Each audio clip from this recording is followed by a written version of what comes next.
Bienvenue sur Digital News de la semaine 36 de l'année 2025. On démarre avec une nouvelle qui va ravir plus d'un parent et enseignant. L'Éducation nationale dresse un bilan ultra positif du dispositif portable en pause au collège.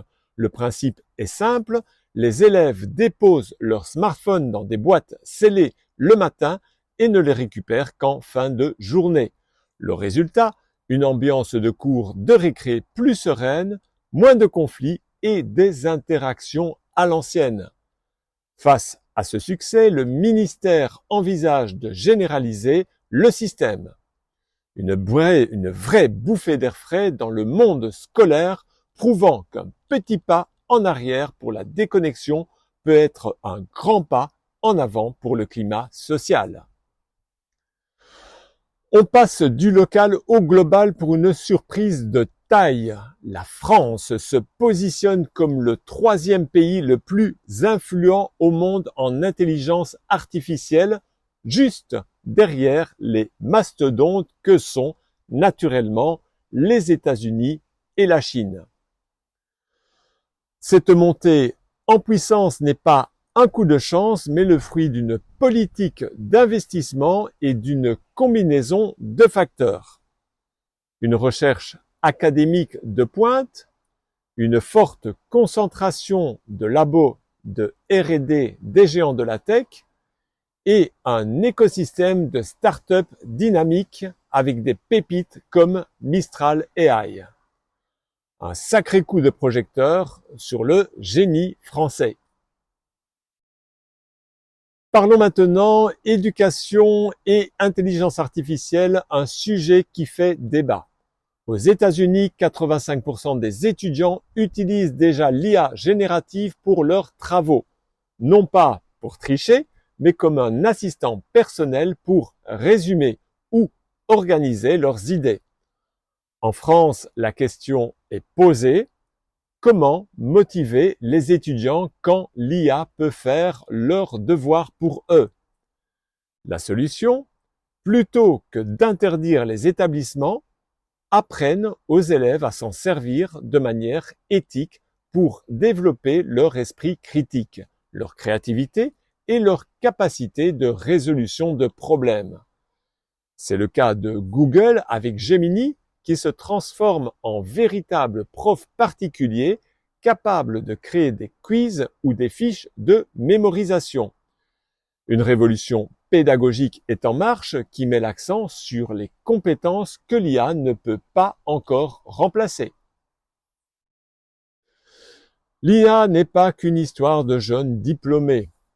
Une étude LinkedIn révèle qu'un professionnel sur 3 cache son faible niveau en intelligence artificielle par peur du jugement, un phénomène de l'IA-anxiété qui freine son adoption en entreprise.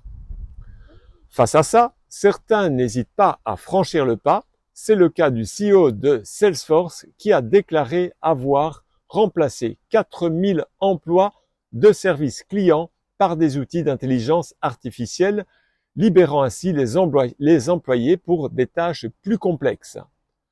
Un tournant qui pose la question de la place de l'humain dans l'entreprise de demain.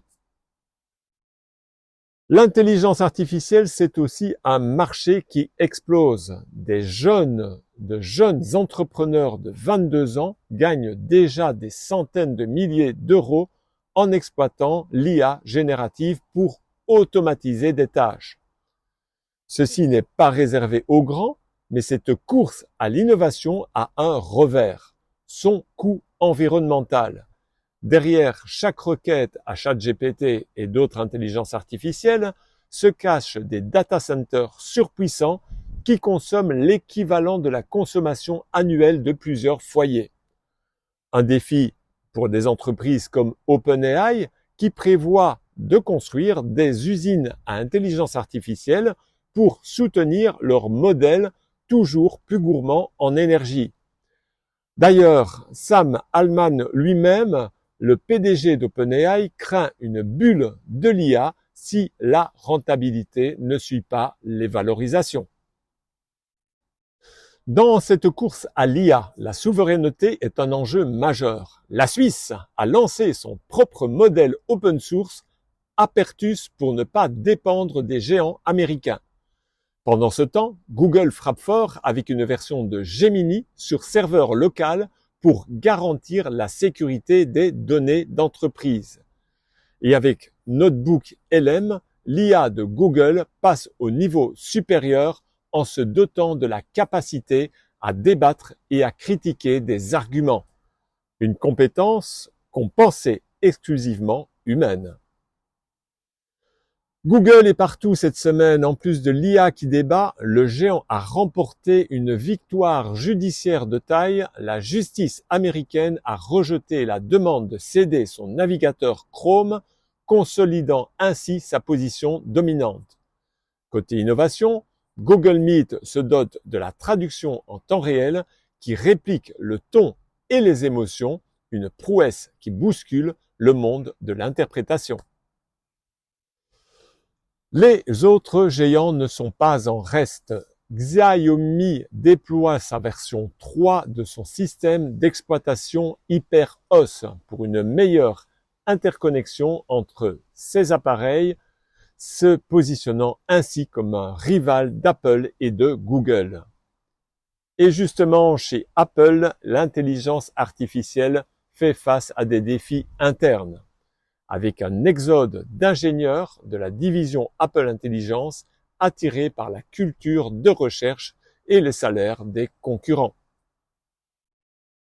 Enfin, deux faits marquants nous rappellent que la technologie est aussi une question de puissance mondiale. La Chine mise sur la science quantique pour s'imposer en se concentrant sur des applications concrètes comme la cryptographie quantique. Et dans l'espace, la tension monte, un satellite chinois aurait détruit un satellite Starlink de SpaceX à l'aide d'un laser. Cet incident soulève des questions sur l'utilisation militaire de l'espace et la sécurisation des orbites. Rendez-vous dans ma bio pour en savoir plus. À la semaine prochaine pour une nouvelle revue de presse digitale.